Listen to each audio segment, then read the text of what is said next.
ফুটন্ত গরম পানিতে আজকে আমি বরবটি দিয়ে অসম্ভব মজার এই ভর্তার রেসিপিটা আপনাদের সাথে শেয়ার করব। গরম ভাতের সাথে এই বরবটি ভর্তা আর কিছুই লাগবে না, আর এটা তৈরি করা খুবই সহজ।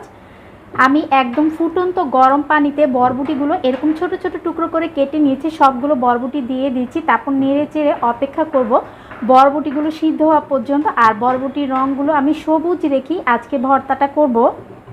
আমি কিন্তু কোনো ঢাকনা দিব না, ঢাকনা ছাড়াই আমি বরবটিগুলো সিদ্ধ করে বরবটিগুলো সিদ্ধ করে নিয়েছি। এখন আমি একটু চেক করে দেখব হাত দিয়ে ধরে যে এটা সিদ্ধ হলো কিনা। এটা কিন্তু গরম, তারপরও ধরে বোঝা যাচ্ছে যে আরও 2 মিনিটের মতো সময় লাগবে এটা সিদ্ধ হতে, এখনও সিদ্ধ হয়নি।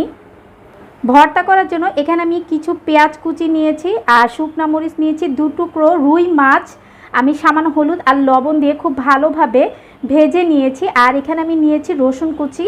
প্রথমেই আমি মরিচগুলো ভেজে নিব। বরবটিগুলো কিন্তু সিদ্ধ হয়ে গিয়েছে, এখন আমি একটা চাপ দিয়ে নিয়েছি, এটা কিন্তু একদম নরম হয়ে গিয়েছে। এখন আমি গরম পানি থেকে বরবটিগুলো তুলে নিব। এখন আমি মরিচগুলো ভেজে নিব। একটা প্যানে আমি 2 টেবিল স্পুনের মতোগুলো ভেজে নিব। মরিচগুলো ভেজে নেওয়া শেষ, এখন আমি মরিচগুলো তেল থেকে তুলে নিব।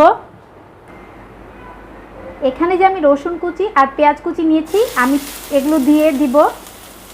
পেঁয়াজের সাথে সামান্য একটু লবণ দিয়ে দিব।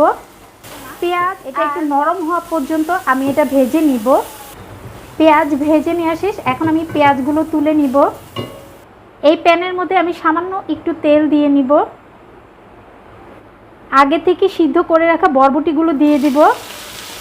এখন এই তেলের সাথে বরবটিগুলো আমি 2 মিনিটের মতো একটু ভেজে নিব। সামান্য একটু লবণ দিয়ে দিব, দিয়ে আমি বরবটিগুলো ভেজে নিব।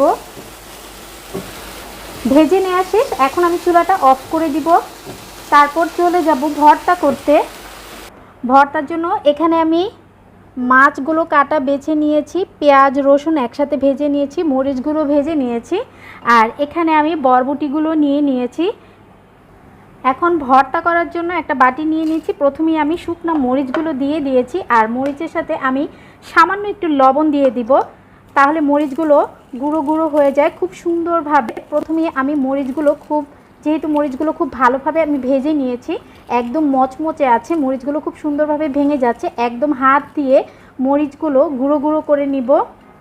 এখন আমি পেঁয়াজ দিয়ে দিব। পেঁয়াজ আর রসুন যে আমি ভেজে রেখেছিলাম সেটা আমি মরিচের সাথে মিক্স করে নিব। আর আমি পেঁয়াজ ভাজার সময় কিন্তু সামান্য একটু লবণ দিয়েছিলাম। তারপর আমি যে বরবটিগুলো নিয়েছিলাম বরবটিগুলো দিয়ে দিব।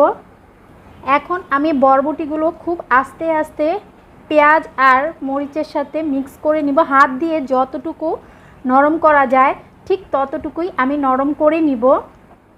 হাত একদম নরম করে নিয়েছি। এখন আমি আগে থেকে ভেজে রাখা মাছগুলো যে কাটা বেছে রেখেছিলাম মাছগুলো দিয়ে দিব। তারপর এটা আমি বরবটির সাথে মিক্স করে নিব। একটু সময় নিয়ে ধৈর্য নিয়ে হাত দিয়ে আস্তে আস্তে মিক্স করে নিতে হবে। আর এই পর্যায়ে কিন্তু লবণটা আপনারা চেক করে নেবেন। ফুটন্ত গরম পানিতে খুব সহজেই এই মাছ দিয়ে বরবটির ভর্তাটা আমার একদম রেডি। গরম ভাতের সাথে জাস্ট জমে যাবে। ট্রাস্ট মি, এটা খেতে সত্যি অসাধারণ। আপনারা একবার হলেও বাসায় ট্রাই করবেন। আজ এখানে বিদায় নিচ্ছি। সবাই ভালো এবং সুস্থ থাকবেন। আল্লাহ হাফেজ।